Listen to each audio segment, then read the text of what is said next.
Former presidential candidate and tech entrepreneur Andrew Yang is the latest to join the race for mayor. He's been pushing for new ideas to rebuild the city's economy, to improve public education, financial assistance for low-income New Yorkers, and is behind the idea of city control for the MTA. He joins me now to discuss his campaign. Andrew, good morning. Thank you for being with us.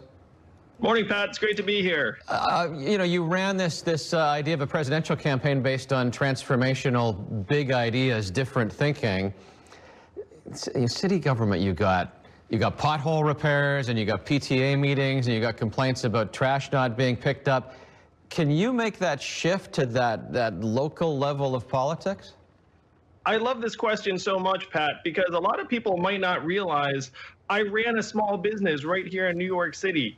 And any small business owner knows it's all about getting things done in the nuts and bolts every day. Your customers don't care about much except, like you said, getting that pothole filled or getting their garbage picked up. So that actually is my background and the way I approach most problems.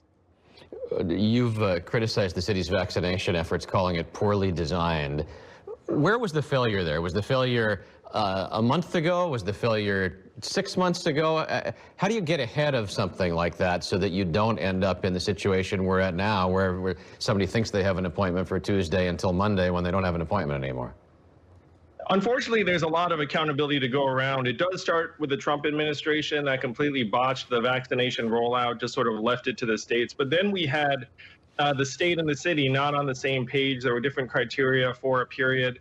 And most damagingly, as you just said, the actual supply of the vaccine to New York City has been below the demand. And so they've been forced to cancel these appointments, which is incredibly frustrating. New York City was the original epicenter of this pandemic. It's the most densely populated city in our country. If anyone should be guaranteed the supply of the vaccine, it should be us.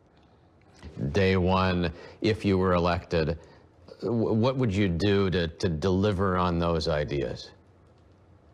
Well, a lot of governance is about team. It's about bringing in the right people. And one of the joys of this campaign has been meeting some of the phenomenal people, both inside and outside of government, who want to help. So we need to get those people in positions to succeed. And one of the things that people will find about me is that I love building and empowering teams. I don't care who gets the credit. I just want to get the job done. Again, if you think of me as a small business owner, that's actually a pretty good frame, because if you're in a small business, you don't have time for politics or people trying to take credit. You just need to get work done. When I look at the relationship between the mayor and the governor and the fact that they often seem to be out of alignment, that's an important relationship that has to be repaired in the next round of mayoralty in New York City. Have you been in touch with Andrew Cuomo? Do you think you could work with Andrew Cuomo? I can 100% work with the governor. And the fact is, our interests are nearly 100% aligned. There is no national recovery without a New York recovery. And New York City is one of the main economic drivers of the entire state by any measurement.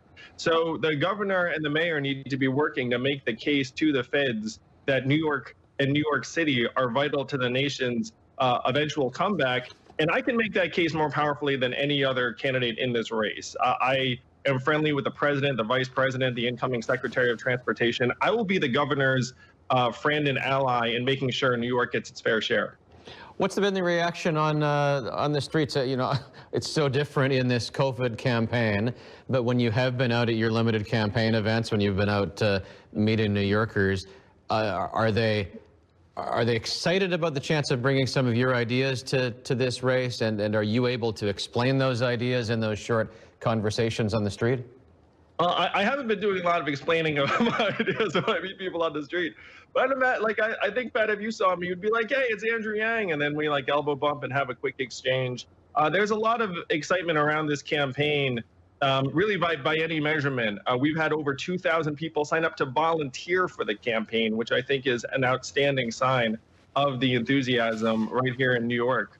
We just need to solve some problems and get things done. Who's your number one competitor in this race? I genuinely think my number one competitor in this race is the sense from New Yorkers that we're just going to keep doing things the same way and expect different results. Right now, we need to have a different more optimistic and solutions-oriented approach to government. And a lot of New Yorkers have been beaten down to expect not that much from our government.